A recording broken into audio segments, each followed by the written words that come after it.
जो न्यू लोग होते हैं बिजनेस के लिए, वो बिजनेस कैसे स्टार्ट कर सकते हैं।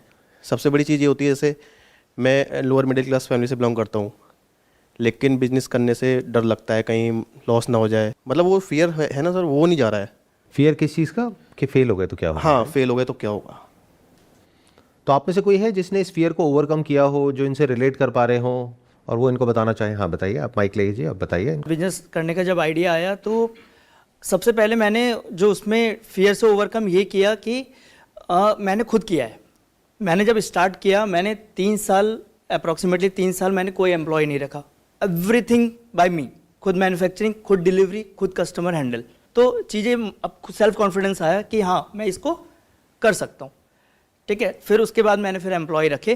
तो फियर का जो क्वेश्चन था इनका कि start with a very small. थोड़ा सा आप अपने बारे में बताइए, आप पहले क्या करते थे, जॉब करते थे, कहाँ करते थे, आपकी कितनी सैलरी थी, और फिर उसके बाद में आपने जब अपना कुछ किया तो क्या किया और कितना इन्वेस्टमेंट से किया? थोड़ा बैकग्राउंड बताइए। मैंने रिटेल में डिप्लोमा किया था। रिटेल में मैंने अपना करियर शॉपर स्टॉप से स्टार्ट किया था। लास्टली मैंने जो लास्ट जॉब किया है, मैंने 10 ईयर महिंद्रा ग्रुप को दिया। महिंद्रा रिटेल में मैं था एज अ सीनियर मैनेजर। उसके बाद हमारा लॉकडाउन के बाद हमारी कंपनी ने बैलेंस शीट क्लोज करी, तो हमें 3 महीने का उन्होंने स्टाइफन दे के हमें टाटा बाय बाय बोला। दैन फिर हमारे माइंड में आ रहा था क्या करा जाए, क्या करा जाए, क्या। बहुत ज़्यादा पैसा नहीं था, बहुत ही छोटा सा लोन लिया ₹1,00,000 का। उससे आपका रॉ मटेरियल, मशीनरी वगैरह मैंने परचेज किया। किस चीज़ की? आटा चक्की। आटा चक्की, जी। तो वो करीब 50,000 के अराउंड आ गया। थोड़ा सा 20-30 हज़ार रुपये का हमने रॉ मटेरियल ले लिया, फिर वहाँ से स्टार्ट कर दिया। सिर्फ और सिर्फ आटे से स्टार्ट किया मैंने। और आटा चक्की ही क्यों? क्योंकि आपका तो ये बैकग्राउंड भी नहीं था, आपका तो बैकग्राउंड कुछ और ही था, रिटेल में और उस सब में जॉब करते थे, तो ये कहाँ से? सर बस ओवर द माइंड ये आया कि एक फ्रेंड, मतलब हम लोग जस्ट डिस्कस करते थे जिस समय हमारी कंपनी क्लोज हो रही थी, उस समय माइंड में ये आ रहा था यार बार बार जॉब में चेंज करना, फिर सेटबैक्स आना, नीचे बॉटम में चले जाना, फिर स्टार्ट करना, वो बड़ा मुश्किल है। कुछ अपना करते हैं। वो कुछ करते करते करते करते करते ऑल ऑफ अ सडन आया कि कुछ खाने का करते हैं। लेकिन खाने का ये था कि खाने का बैकग्राउंड ऐसा तो है नहीं, उसका आइडिया भी नहीं है ज़्यादा, कैसे एम्प्लॉय, खुद बनाना भी नहीं आता। तो जस्ट एक मैं अपने ही घर के लिए आटा लेने गया था, तो मुझे लगा, मैंने देखा वो अच्छा खासा 3-4 बंदे रखे हुए थे, उन्होंने काम करे थे, तो माइंड में एक ऐसी आया कि यार कर सकते। फार्मेसी का भी आइडिया आया था, लेकिन फार्मेसी में लाइसेंस चाहिए, तो इसका किया। फिर इसके बारे में थोड़ा सा स्टडी किया, पूछा, तो लगा कि बहुत ज़्यादा लाइसेंस नहीं चाहिए, इनिशियल FSSAI वगैरह चाहिए होगा, तो हमने वो लिया। उसके बाद फिर उसको स्टार्ट किया। और कितने टाइम तक स्ट्रगल चला, मतलब कब से इनकम आनी, कब से शुरू हुई? सर 2.5-3 साल। 2.5-3 साल? मैं जिस एरिया में हूँ वहाँ पे अभी पॉपुलेशन कम है, क्योंकि वो नया एरिया है। बिल्कुल। मैं इसको दूसरे तरीके से पूछता हूँ, जब आपने ये आटा चक्की खोली तो ये आपने जगह रेंट पे ली? जी, जगह रेंट पे ली। और उसका रेंट कितना था? उस समय पे 7,000। कितने टाइम पहले की बात है ये? 5 साल।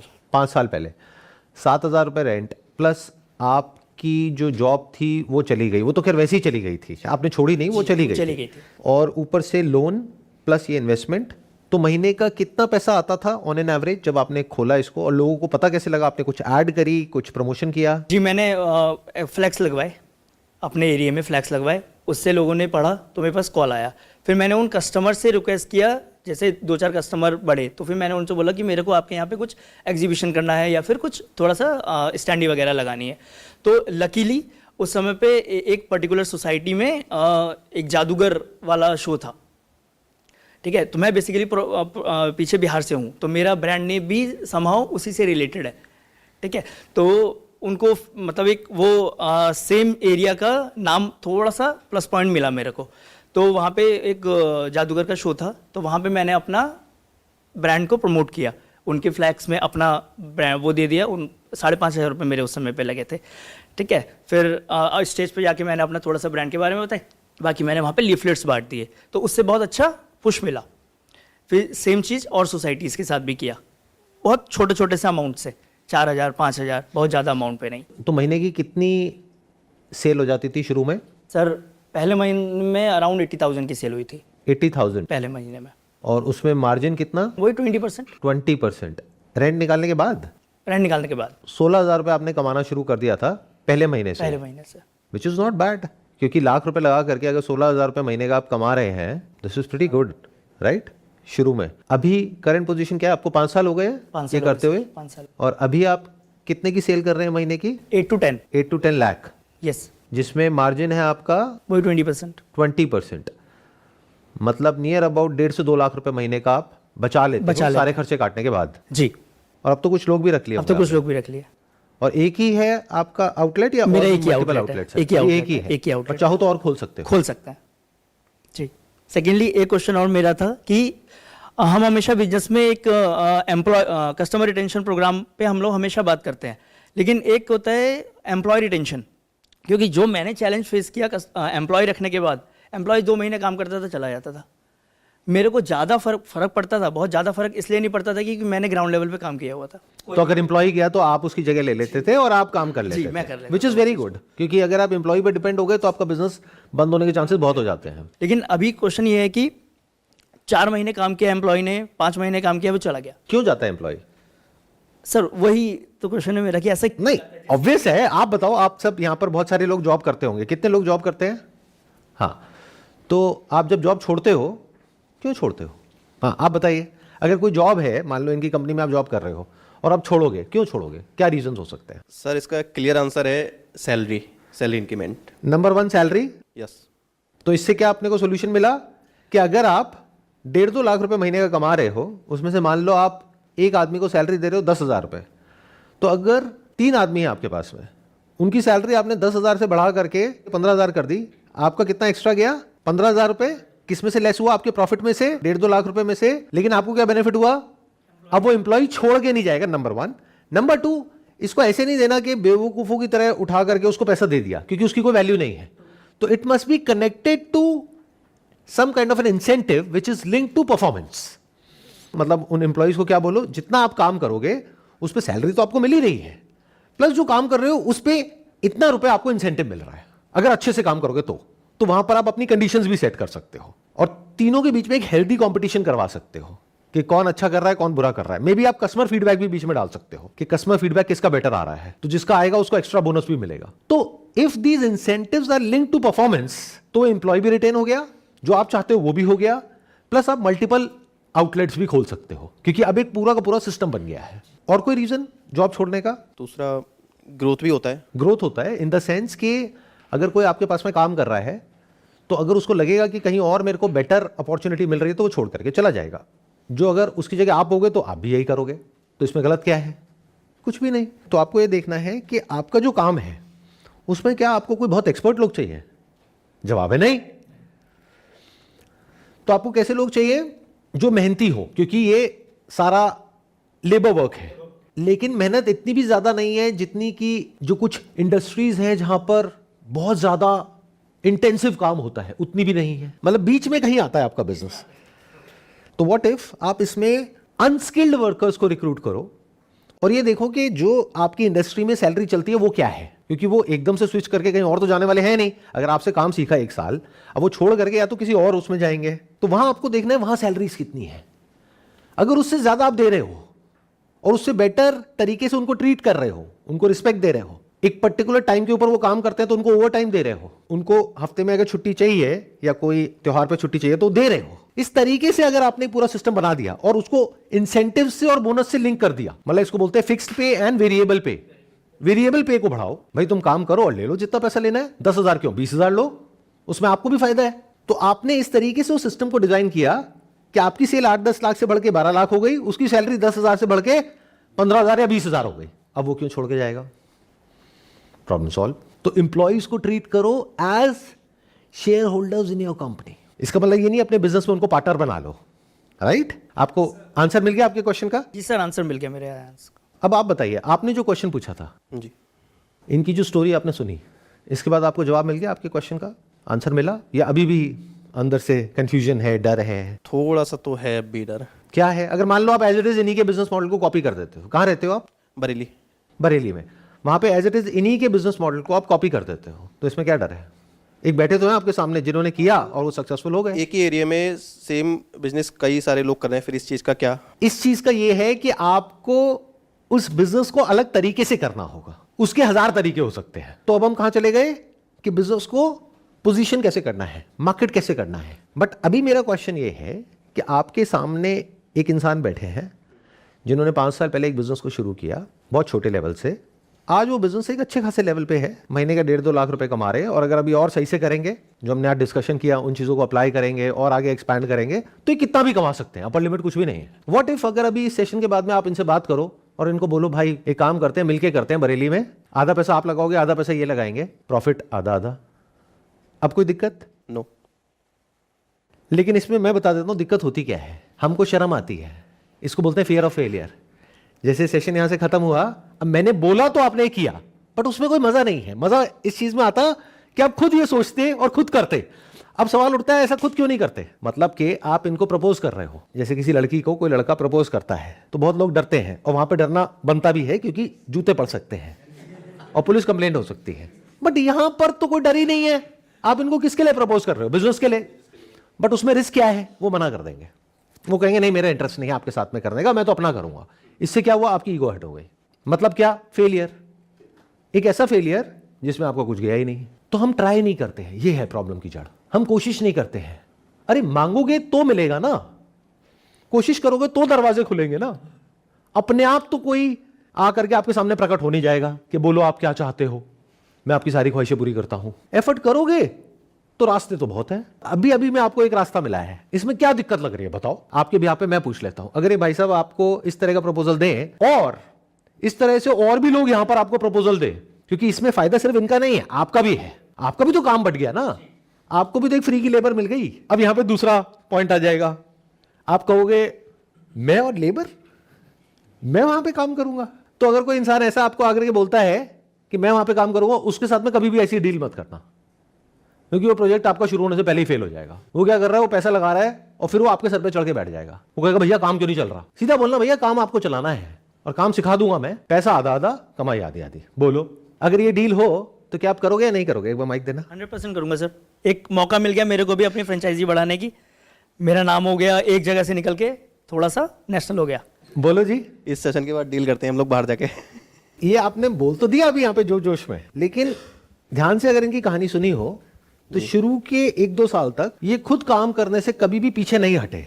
इनको शर्म नहीं आई काम करने में, चाहे काम कितना ही छोटा क्यों ना हो। क्या आप जो कि जॉब कर रहे हो और एक पर्टिकुलर लेवल पर हो, सोसाइटी में आपका एक रुतबा है, एक नाम है, अभी आप क्या जॉब कर रहे हो? अभी मैं आईटी सेक्टर में हूँ, QA। तो ये तो बहुत ही साफ सुथरी जॉब है, और वहां से कहां यहां आप आ रहे हो अपने हाथ गंदे करने के लिए? दूर से साफ सुथरी है लेकिन अंदर से नहीं नहीं है। है। सेटिस्फैक्शन तो खैर यहाँ भी नहीं होगी, लेकिन अब सवाल ये उठता है कि इसमें अभी जो आप जॉब कर रहे हो वहां पे कितना पैसा कमा लेते हो? 40,000। यस। तो इस बिजनेस में कोई ऐसा तो नहीं होने वाला कि कोई चमत्कार हो जाएगा और आप बहुत ज्यादा पैसा कमा लोगे। ये खुद ही अभी 1.5-2 लाख रुपए महीने का कमा रहे हैं। मतलब आप मैक्सिमम मान के चल सकते हो 40 का 60, 70, 80 हो जाएगा, और काम भी उससे ज्यादा करना पड़ेगा जितना अभी करना पड़ रहा है। वो चलेगा। चलेगा सच में? हाँ जी। लेकिन यहाँ तो सेटिस्फेक्शन आ ही नहीं रहा है, मेंटली प्रेशर बहुत ज़्यादा है। किस तरह का प्रेशर होता है? प्रेशर तो यहाँ भी होगा। हाँ वो तो यहाँ पे होगा। अगर प्रेशर से भाग रहे हो और ये सोच रहे हो कि मैं लाइफ में कुछ ऐसा करूंगा जहाँ पे प्रेशर नहीं होगा, तो ऐसा प्रेशर तो नहीं तो है। होगा, लेकिन इस चीज़ को वही समझ सकता है जो आईटी कंपनी में वर्किंग है इस टाइम पे। कितने हैं? माइक लेकर के बोलना। प्रेशर होता है क्या? सर मैं अभी लॉजिस्टिक इंडस्ट्री में जॉब कर रहा हूँ, तो प्रेशर सर लाइक जैसे अभी क्या है कि मैं कोई काम कर रहा हूँ, शाम को कुछ जैसे कोई एस्केलेशन वगैरह आ गई तो उनको शाम को ही क्लोज कर रहे हैं सर। अगर हम नहीं क्लोज करते हैं तो वहाँ पे हमारी जॉब स्टेबिलिटी इन सब पे प्रेशर पड़ता है। फिर क्या देखते हैं कि हमारा अप्रेजल भी होना है, क्या पता हमारा मैनेजर हमसे कुछ नहीं हुआ तो उसने अप्रेजल कम कर दिया तो हम 40,000 से 41,000 पे ही पहुँचे, और हम सोच रहे थे कि 45 खर्चे बढ़ रहे हैं हमारे, पर कमाई सर उतनी है। तो वहाँ पर हमारा जॉब स्टेबिलिटी का बहुत बड़ा प्रेशर रहता है हम लोगों के ऊपर सर। जैसे मैं अभी जॉब कर रहा हूँ और मेरा बिजनेस करने का प्लान है, और मैंने बिजनेस भी बहुत अच्छा खासा सर सोच के रखा है, बट मैं शुरुआत नहीं कर पा रहा हूँ कि मेरी फैमिली मतलब सर्वाइव करेगी मेरे साथ या नहीं करेगी। तो सर मैं वहाँ पे मतलब एकदम टूट जाता हूँ कि अब मुझे नौकरी ही करनी है, मैं नहीं कर सकता। आप कह रहे हैं वहाँ पे प्रेशर आ जाता है कि कई बार ऐसा होता है कि कोई आकर के बोल देते हैं कि ये काम आज ही खत्म करना है, डेडलाइन है, और फिर कुछ भी करके काम खत्म करना ही है। अगर नहीं करा तो ऊपर जो लोग बैठे हैं वो प्रेशर क्रिएट करते हैं, वो गलत रिपोर्ट भेज देंगे HR डिपार्टमेंट में, उसकी वजह से आपका इंक्रीमेंट नहीं होगा। उसके अलावा ऑफिस पॉलिटिक्स है, उसके अलावा जो सीनियर है उसकी ईगो को भी सेटिस्फाई करना है। अगर वो कभी उसका मूड खराब है, घर में कुत्ता मर गया है, तो वो गुस्सा आकर के आपके ऊपर निकालेगा। बीवी से लड़ाई हुई तो आकर के गुस्सा आपके ऊपर निकालेगा, वो भी आपको सहना है। तो ये सब प्रॉब्लम्स आ गई। बट अभी जो आपने प्रॉब्लम बताई वो प्रॉब्लम तो बिजनेस में भी आने वाली है कि मतलब कोई काम आ गया, उसकी वजह से आपको एक्स्ट्रा काम करना पड़ रहा है, तो ये तो बिजनेस में भी होगा। रात को 9 बजे आकर के कस्टमर बैठ जाएगा, उसको क्या कहोगे, मना करोगे? लेकिन सर वहाँ पे मेरे पास ऑप्शन ये रहेगा कि जैसे अभी क्या है, जब मैं खुद ही उसका ऑनर होऊंगा तो मेरे पास कई सारे ऑप्शंस होंगे। अभी जॉब में मैं बंधा हुआ हूँ कि चीज़ों को नहीं कर सकता। जैसे कोई बोल रहा है कि मुझे ये चीज़ गलत मिला है, मुझे इसका रिफंड चाहिए, तो वहाँ पे मैं अपने सीनियर्स पे डिपेंडेंट हूँ, पता नहीं अप्रूवल देंगे नहीं देंगे। बट जहाँ पे मैं ही ऑनर होऊंगा, मैं फटाफट अप्रूवल करके अपने कस्टमर को खुश करके छोड़ दूंगा, केस क्लोज हो जाएगा वहीं पर। तो आपने अभी कहा थोड़ी देर पहले कि आपके माइंड में कोई बिजनेस आइडिया चल रहा है, लेकिन हिम्मत नहीं हो रही वो स्टेप उठाने का, तो वो आइडिया क्या है? सर हमारा है जो ये प्लांट्स आते हैं, जैसे आपने यहाँ पे प्लांट्स लगाया हुआ है, जो हमारे नर्सरी वगैरह के प्लांट्स हैं, तो मैं सोच रहा हूँ कि मैं गांव से बिलोंग करता हूँ, हमारे पास ज़मीनें भी हैं, तो हम अपने वहाँ पे पौधा तैयार करें और मार्केट प्लेस ऑफिसर सबसे बात करें, उसके बाद में पौधा बेचें। फिर ऐसा लगता है कि क्या पता अगर मैं बिजनेस में आ गया, फिर हमारी जो सैलरी आ रही है मंथली 40-50 हज़ार वो नहीं आई, तो फिर फैमिली कैसे सर्वाइव करेगी, या माँ पापा बूढ़े वाड़े हो रहे हैं तो उनको कौन देखेगा। तो ये इन सब चक्कर में सर शुरुआत नहीं कर पा रहा हूँ। तो अभी सर मुझे क्वेश्चन यही है कि मैं कैसे शुरुआत करूँ, किस तरीके से उसमें घुसूँ मैं। क्वेश्चन ये नहीं है, आप लोग गलत क्वेश्चन पूछते हो हमेशा कि मैं किस तरीके से शुरुआत करूं। मेरा क्वेश्चन आपसे ये, शुरुआत करना ही क्यों है? जॉब बढ़िया चल तो रही है, लाइफ चल तो रही है, सिर्फ एक डिससेटिस्फैक्शन है, वो डिससेटिस्फैक्शन तो बिजनेस में भी रहेगी। आपको अगर ये गलतफहमी है कि बिजनेस में सब कुछ अच्छा हो जाएगा, तो ये बकवास है। बिजनेस में हो सकता है प्रॉब्लम इससे ज्यादा होंगी जितनी अभी जॉब में आ रही है, क्योंकि जॉब में एटलीस्ट ये है कि आपको महीने के एंड में पता है कि इतना पैसा आना है, मेरे को उसके हिसाब से अपने खर्चे चलाने हैं। बिजनेस में तो रिस्क लेना पड़ेगा ना। तो एक तरफ से कमाई बंद हो गई, दूसरी तरफ से जो आपने रिस्क लिया वो पैसा भी डूबने का डर, चाहे वो पैसा आपका है चाहे आपने लोन पे लिया, तो डबल एजेड सॉर्ड हो गई ना। तो मेरा सवाल ये है कि अगर एक बार को मान करके चलते हैं, और मान करके क्या चलना है, पॉसिबिलिटी 99% यही है कि हम यहाँ पे जितनी मर्जी बातें कर लें, करोगे आप जॉब ही, बिजनेस नहीं करोगे, ये रिस्क नहीं लोगे। And when I am saying it, I am not talking about you, I am talking about statistically क्या होता है, बिकॉज सैलरी से बड़ी कोई ड्रग नहीं है जो महीने के एंड में मिलती है। तो जैसे ही आप बिजनेस करोगे, 1 महीना 2 महीना 3 महीना कोई सैलरी नहीं आएगी अकाउंट में, उल्टा पैसा जाएगा। तब अगर आपने जल्दीबाजी में स्टेप उठाया होगा तो आप हड़बड़ा जाओगे, घबरा जाओगे और वापस से जॉब में चले जाओगे। तो ऐसा काम करना ही क्यों है? सवाल ये है, जो असली सवाल है, जो मुझे आपसे पूछना है, बाद में आप मेरे से पूछना कि अगर आप बिजनेस नहीं करते, जॉब ही करते रहते हो, तो उसमें दिक्कत क्या है? What is the problem? Job ही करो, बिजनेस करना क्यों है? अगले 1 साल बाद, 2 साल बाद, 3 साल बाद, 5 साल बाद क्या हो जाएगा? जो सैलरी आज है मान लो 40,000 रुपये, वो बढ़ करके हो जाएगी 60-70 हज़ार रुपये। महंगाई बढ़ जाएगी, कोई बात नहीं, खर्चे अपने उसके हिसाब से मैनेज कर लेना, दिक्कत क्या है? लेकिन सर अब हम जैसे हम जॉब कर ही रहे हैं, लेकिन सब इंडस्ट्री में सर एआई आ रहा है। जैसे जो मैं काम कर रहा हूँ, थोड़े दिन बाद वो काम एआई करने लगेगा, मुझे ये पता है। तो सर उसके बाद हम लोगों की कोई वैल्यू नहीं रहेगी। तो मैं सोचता हूँ कि उसके साथ साथ अगर मेरा बिजनेस होगा तो फिर मैं और ज़्यादा ग्रोथ करूँगा आगे, नहीं तो सर मैं वहीं पर स्टॉप हो जाऊँगा फिर। तो आर यू ट्राइंग टू से कि अगर मैंने अभी जॉब नहीं छोड़ी तो मेरे को जॉब से निकाल देंगे, उसके बाद में मुझे नहीं पता कि मेरे को दोबारा जॉब मिलेगी भी या नहीं मिलेगी, तो इट्स अ डू और डाई सिचुएशन। तो अगर तो आप इस जोन में आ गए हो कि अब चाहे कुछ भी हो, मेरे को तो बिजनेस करना ही है, अपना कुछ करना ही है, तब फायदा है आगे कुछ बात करने का। सर मैं उसी कंडीशन पे हूँ कि करना ही है, अब कुछ भी हो जाए, भले ही मेरी फैमिली मेरे से नाराज़ हो जाए या वो एग्री ना हो या वो जो भी करें, बट मुझे अब करना ही करना। फैमिली नाराज क्यों होगी? अगर फैमिली से बात करोगे तो फैमिली से जाकर के पूछो कि भाई मेरे पास में इसका सोल्यूशन नहीं है, आपके पास है तो बताओ। सर फैमिली का बैकग्राउंड, फादर फार्मर है, तो उनको इस दुनिया के बारे में बहुत ज़्यादा पता नहीं है, तो मैं उनसे सलाह ले भी नहीं सकता। तो मतलब जितना वो बताते हैं उस हिसाब से ठीक है, मतलब उनसे सलाह लेना बहुत अच्छा नहीं देंगे वो में, तो फिर उनसे सलाह लेने का सर बनता नहीं मेरा ये चीज़। अच्छा एक बात बताओ, आपका बैकग्राउंड जो है वो फार्मिंग का है, तो आपके पास अपनी लैंड है? हाँ, कितनी लैंड होगी? 40 बीघे के करीब। 40 बीघे। कहाँ पर है? यूपी हरदोई। तो आप फार्मिंग क्यों नहीं करते? तो फार्मिंग में मेहनत ज़्यादा है, पूरे दिन धूप में काम करना और मतलब खेतों में रहना। आटा चक्की में नहीं है? आटा चक्की में है सर, लेकिन ऊपर से वहाँ पे धूप नहीं होगी ना। और फिर सर इसमें ये भी है, आज के दिन में हमारे जो आवारा पशु घूम रहे हैं ना, उन सब के चक्कर में हमने फसल तैयार भी कर ली है। जैसे मेरे फादर ने फसल तैयार कर ली, एक दिन क्या हुआ, आवारा पशु घूम रहे हैं, एक साथ इकट्ठे हुए, सारी उन्होंने एक साथ उसको ख़राब कर दिया। तो सर मेरी पूरी मेहनत, 4 महीने की मेहनत एक दिन में ख़त्म हो गई। तो सर वहाँ पे तो 0% का। तो क्या आपकी जो लैंड है वहाँ पर आप एक पॉली हाउस लगा सकते हो? नहीं सुना है कभी इसके बारे में? सुना होगा। पॉली हाउस सर वहाँ पे अलाउ नहीं है, जो मतलब हमारा जो कटीला तार वगैरह ये सब तो अलाउ नहीं है वहाँ पे। पॉली हाउस अलाउड नहीं है? नहीं, क्योंकि वहाँ पे सर जानवरों के लग जाता है ना, तो इसलिए अलाउ नहीं करते वो लोग। तार की बात नहीं कर रहा मैं पॉली हाउस कह रहा हूँ। पॉली हाउस क्या होता है? कवर टाइप का सर बता रहे हो ना आप?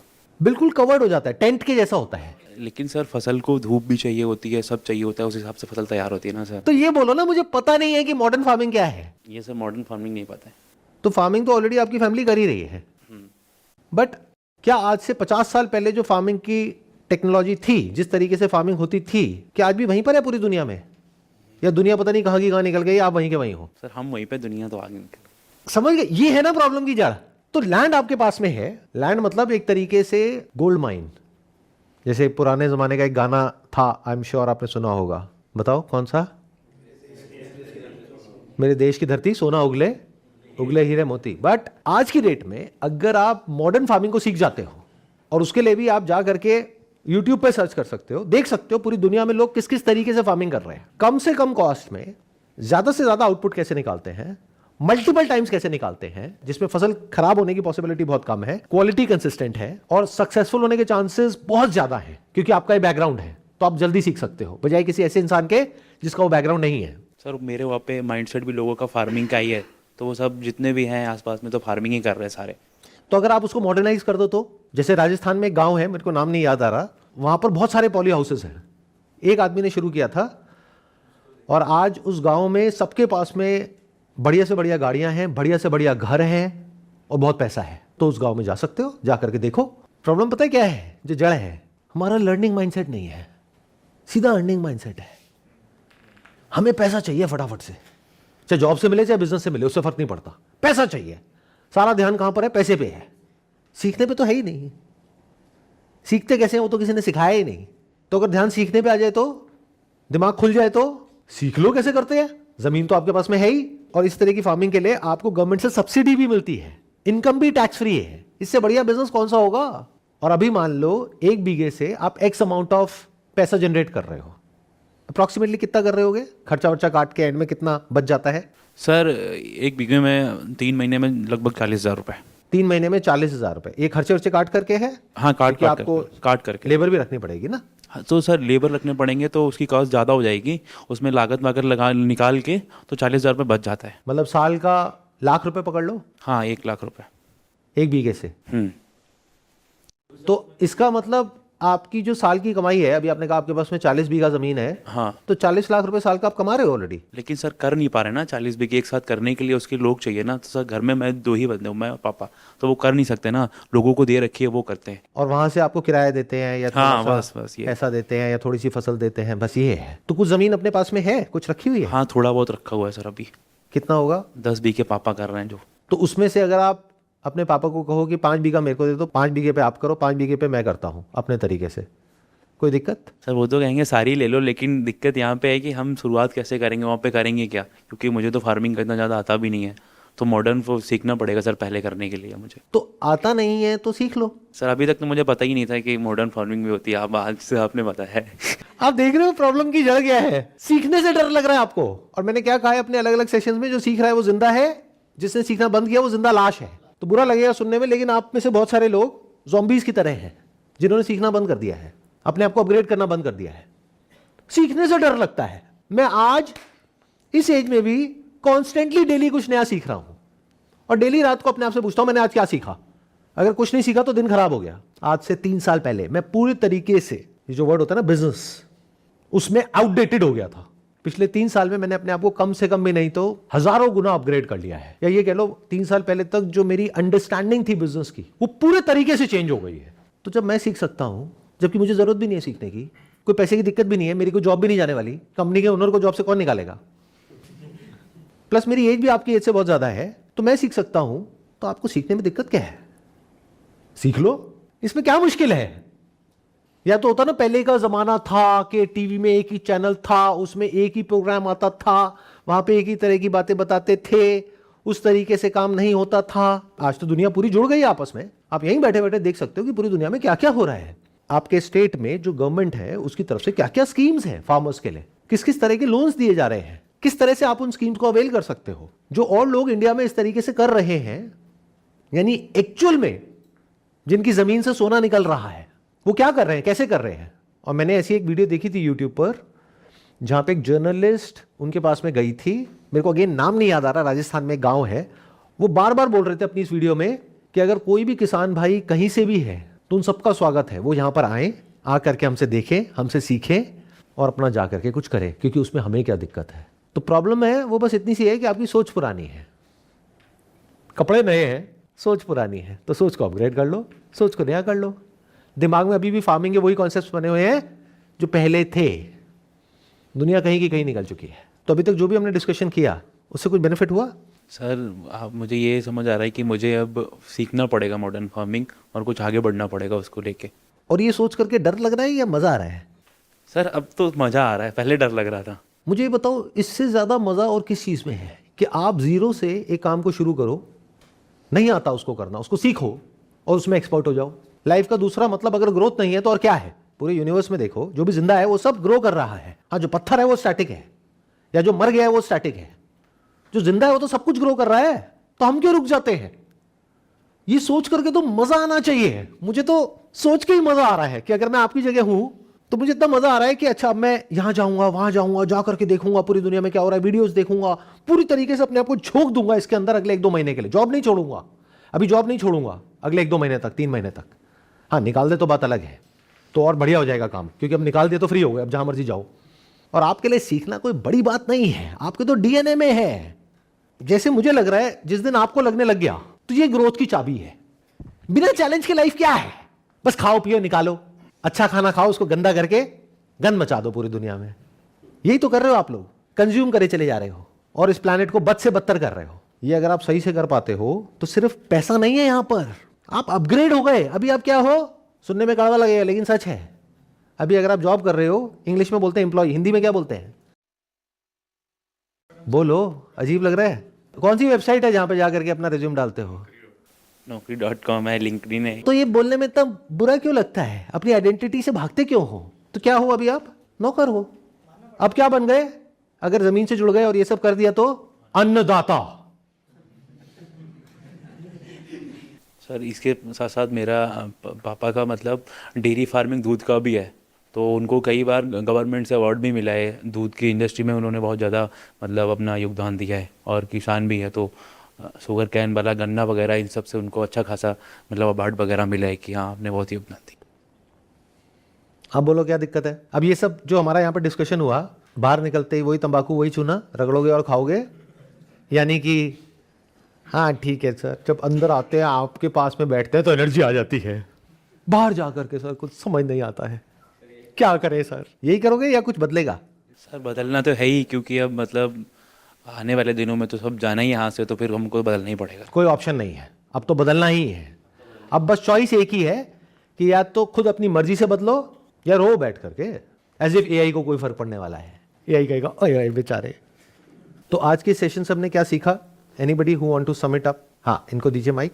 बेसिकली अगर हम कुछ नया स्टार्ट करना चाहते हैं तो उसमें सबसे पहले हमारे बेसिक्स क्लियर होने चाहिए कि हम किस प्रोस्पेक्टिव में, किस बिजनेस में या किस लाइन में ना जाना चाहते हैं। इन्होंने नर्सरी का बोला तो मेरे माइंड में एक पॉइंट ये भी आया था कि इनके फादर डेयरी फार्म में इतना अच्छा कर रहे हैं, 10 बीघा ज़मीन में करते हैं, 30 बीघा किसी और को रेंट पे देते हैं। तो अगर ये अपने फादर को ही उस कोऑर्डिनेशन में लेके नर्सरी खोलेंगे तो इनके लिए बिजनेस भी इजी हो जाएगा और इनको एक पार्टनर मिल जाएगा जो इनको लाइफ लॉन्ग काम दे। हाँ, बट नर्सरी में दिक्कत ये है ना, वो एक नई दुनिया है। हाँ वो तो है, समझ गए? तो उसमें घुसने से अच्छा जो पुरानी दुनिया जिसके अंदर एक्सपीरियंस है उसी में कुछ करो ना। मतलब समझ लो मैंने इनको क्यों बोला नर्सरी के लिए, मैंने क्यों मना किया, उसके पीछे रीज़न है। सुनने में बड़ा अच्छा लगता है, पर नर्सरी में पैसा कैसे कमाना है? वहाँ से बनाएंगे, ला करके यहाँ पे देंगे, तो यहाँ कोई बेवकूफ़ थोड़ी बैठे हैं लोग। वो कहेंगे भैया हम अगर ये 200 का बेचते हैं पौधा, हमें 30 रुपये का पड़ता है, तुम कितने का दोगे? 20 रुपये का, आने जाने में लग जाएगा 20 रुपये, तो 40 का पड़ गया इनको। तो वो आइडिया शुरू होने से पहले ही फेल हो जाएगा। समझ गए? तो इसलिए मैंने इनको ज़्यादा उसके बारे में बोला ही नहीं, मैंने सीधा बोला। और बताओ anybody else who want to sum it up, जो भी आज मैंने बोला। हाँ, इनको दीजिए माइक। तो इम्पॉर्टेंट है कि हम अपनी फील्ड में भी, जिसमें हम ऑलरेडी काम कर रहे हैं, जिसके बारे में हम जानते हैं, उसमें थोड़ा कुछ नया सीखते रहें। प्लस और क्या क्या चीज़ें हम एंटर कर सकते हैं इसको एक्सपैंड करके, या अपनी ही स्किल को थोड़ा सा चेंज करके और क्या कर सकते हैं उसमें थोड़ा कुछ सीखते रहें। और एक चीज़ मैं बोलना चाहूँगा उन्हीं के पॉइंट पे कि जैसे इन्होंने बताया कि इनके एरिया में अभी तक किसी भी फार्मर में या किसी भी जो मतलब एरिया है उसमें कहीं भी किसी ने मॉडर्न फार्मिंग को अडॉप्ट नहीं किया है। तो अगर ये 2 महीना लगा के उस चीज़ को सीख जाते हैं तो एक चांस तो इनके बिजनेस का यही है कि वो अपने एरिया में सबको मॉडर्न फार्मिंग के ऊपर ही मतलब कि मैं आपके खेत को 2 महीने के लिए वो करूँगा, कंट्रोल करूँगा और उसके ऊपर मॉडर्न फार्मिंग टेक्नोलॉजी लगाऊंगा। और उस बिजनेस में सबसे बड़ा प्लस पॉइंट ये है कि हमें कस्टमर रिटेन ही नहीं करना है। एक बार उसको बना के उसके खेत को मॉडर्न फार्मिंग दे दिया, फिर उसको छोड़ के आप नए कस्टमर पे जाओगे तो सबसे ज़्यादा कस्टमर तो अपने ही एरिया में मिलेंगे इनको। तो एक डिफरेंट बिजनेस मॉडल हो गया। मतलब क्या ये जो कह रहे हैं, आपने एक तरीके से लाइजनिंग का काम किया, आपने एक तरीके से एक एजेंट का काम किया। आप क्या कह रहे हो कि मेरे को मॉडर्न फार्मिंग आती है और मैंने सब कुछ फिगर आउट कर लिया है, कहाँ से गवर्नमेंट की कौन सी स्कीम है, कैसे लोन मिलता है, कहाँ से ये सामान मिलता है, कहाँ से मशीनरी मिलती है, और ये रहा मेरा प्रोटोटाइप। यानी कि आपने जो अपने फार्म में एक छोटे से एरिया में एक बना के दिखा दिया और उसको 1 साल तक चला के दिखा दिया। उसके बाद में आप जा करके बाकी के जो फार्मर्स हैं, जिसमें से कुछ छोटे हैं कुछ बड़े हैं, उनको बोलोगे मैं आपका पूरा का पूरा सेटअप करूंगा और उसमें आपका मार्जिन होगा 20-30% का। ये भी तो हो सकता है। मान लो उसको सेटअप करने में 10 लाख रुपए लगा तो उसमें 2 लाख रुपए आपका, क्योंकि जिस कंपनी का वो सामान लगेगा वो कंपनी आपको कमीशन देगी ना। तो ये भी तो हो सकता है।